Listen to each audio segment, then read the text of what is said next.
I'm Ben Meiselas from the MeidasTouch Network. The federal judge in the Southern District of New York who presided over E. Jean Carroll's case against Donald Trump and still has jurisdiction over her other cases is not playing around. Judge Lewis Kaplan just issued an order requiring Donald Trump respond immediately to the letter brief submitted by E. Jean Carroll's lawyer, Roberta Kaplan, requesting, among other things, to amend one of the existing complaints and cases that remains against Donald Trump for defamation to now include added allegations based on defamatory statements Donald Trump continues to make about E. Jean Carroll following the verdict in E. Jean Carroll's favor, where the jury awarded E. Jean Carroll $5 million. Let me read for you the order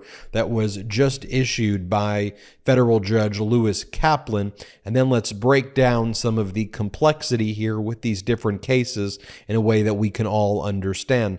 Judge Lewis Kaplan just issued the following order.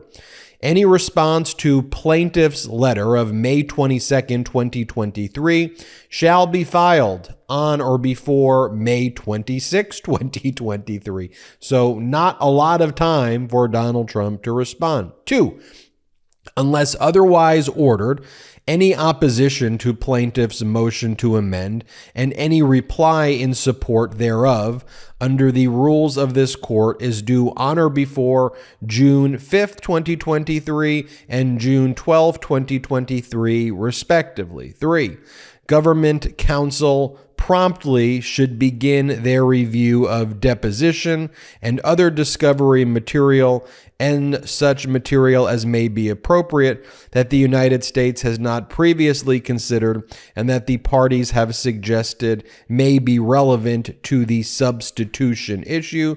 So ordered, dated May 24, 2023, signed Judge Lewis Kaplan. So what's that talking about there with the government and this and that? Let me break it down for you. So the case that just went before the jury that E. Jean Carroll prevailed on and won the $5 million award, which Donald Trump is appealing, but where a jury found Donald Trump liable for battery and defamation, we referred to that, the court refers to that as E. Jean Carroll 2.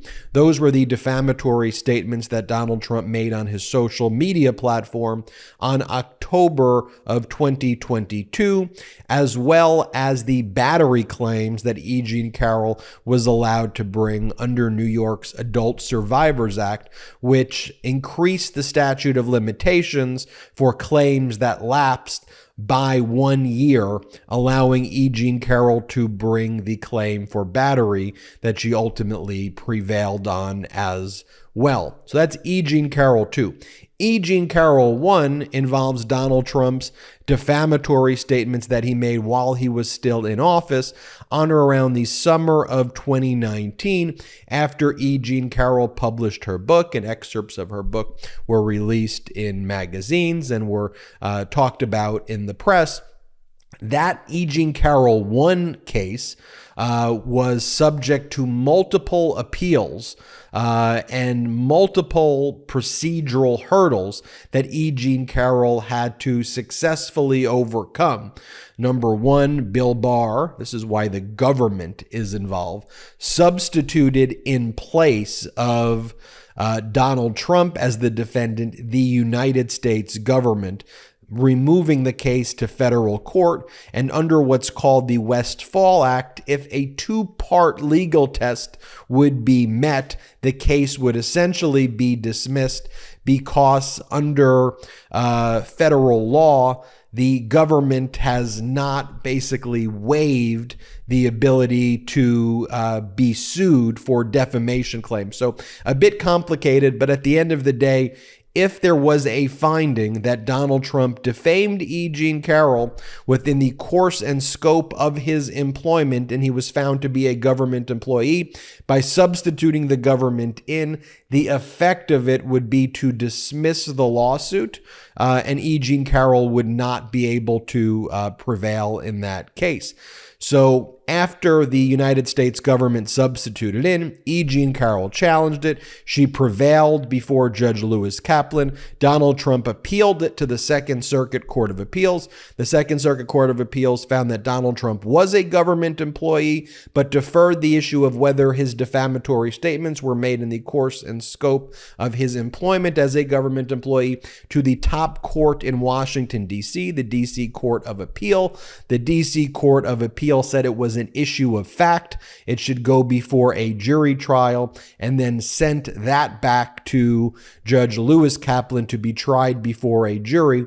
And that all happened right before the E. Jean Carroll 2 trial took place. So E. Jean Carroll 1 is a entirely different case. I mean, the central facts are essentially the same. Donald Trump defamed her, but it's a different law, another lawsuit that will go before the jury.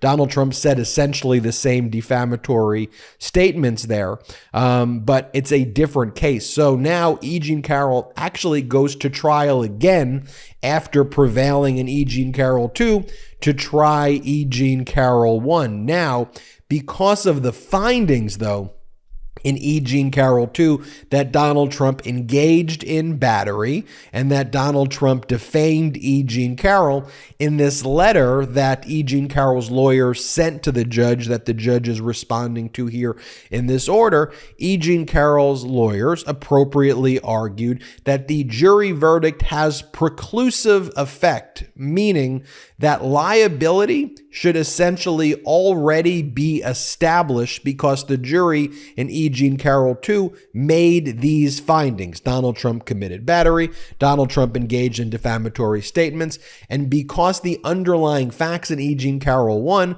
are essentially identical, the court should rule, is what E. Jean Carroll's lawyers are saying, that liability is established and all we have to do is go to the jury for damages, and the only assessment will be damages. So Donald Trump's going to have to respond to that in short order, but also because Donald Trump continues to defame E. Jean Carroll at the so-called CNN town hall and on his social media platform every day. One of the things that E. Jean Carroll's lawyers did in this letter that they sent to Judge Lewis Kaplan recently, that Judge Lewis Kaplan is responding to here, is they said, look, we want to amend the complaint now in E. Jean Carroll 1 to add these new defamatory statements that Donald Trump made.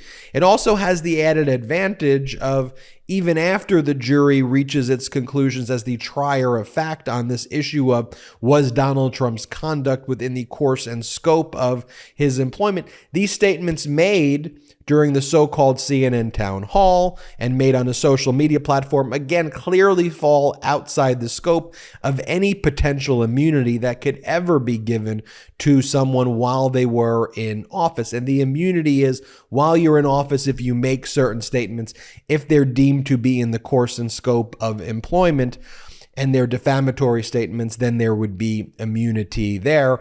And so here, the judge is also saying in very short order, Donald Trump, you are going to have to respond to the request by E. Jean Carroll to amend the complaint. File your opposition. So the totality of this is very bad news for Donald Trump. E. Jean Carroll is pursuing another case. She won $5 million.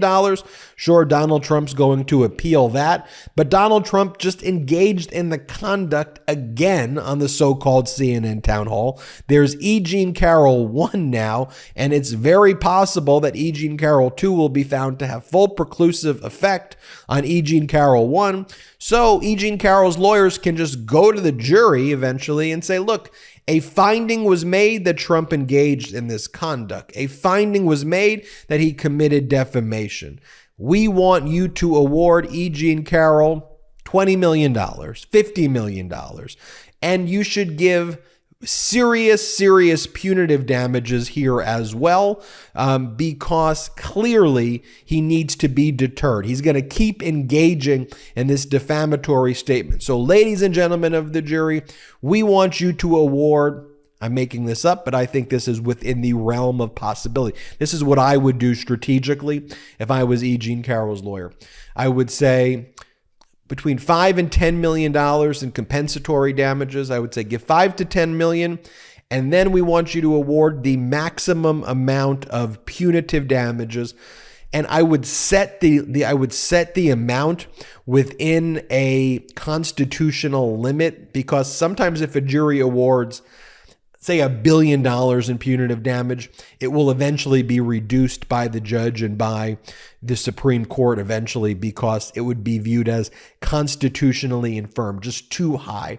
So you figure out a maximum, maybe 5 to 10 times the compensatory damages. So what I may say is award $5 million, or let's say $10 million in compensatory damages, and we want you to award $100 million in punitive damages against Donald Trump. Because here he is on CNN saying it again. They're going to play the CNN tapes.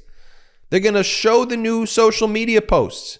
They're going to say he was found to have done this, and this is the conduct he engaged in. Award her $100 million. I think we will see $100 million. I do. I think we will see at least a significant 8-figure jury verdict against Donald Trump. But I think we can see a jury that would award E. Jean Carroll on these other cases that she's going to bring. It's not out of the realm of possibility. We're talking about $50 to $100 million in damages, or potentially higher. But we will see. All of that is being the contours of that process is being set out in this letter. And it's important collectively we follow the procedure together. So as we follow this together, we go, okay, that's why that's happening. That's why that's happening. Anyway, want to keep you posted. I'm Ben Meiselas from the MeidasTouch Network. Hit subscribe.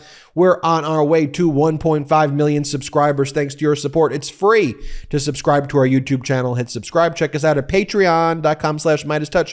Wherever you get audio podcasts, subscribe to the MeidasTouch podcast as well. Hit subscribe on our YouTube. It's free. Have a great day. Hey, Meidas Mighty, love this report? Continue the conversation by following us on Instagram at MeidasTouch to keep up with the most important news of the day. What are you waiting for? Follow us now.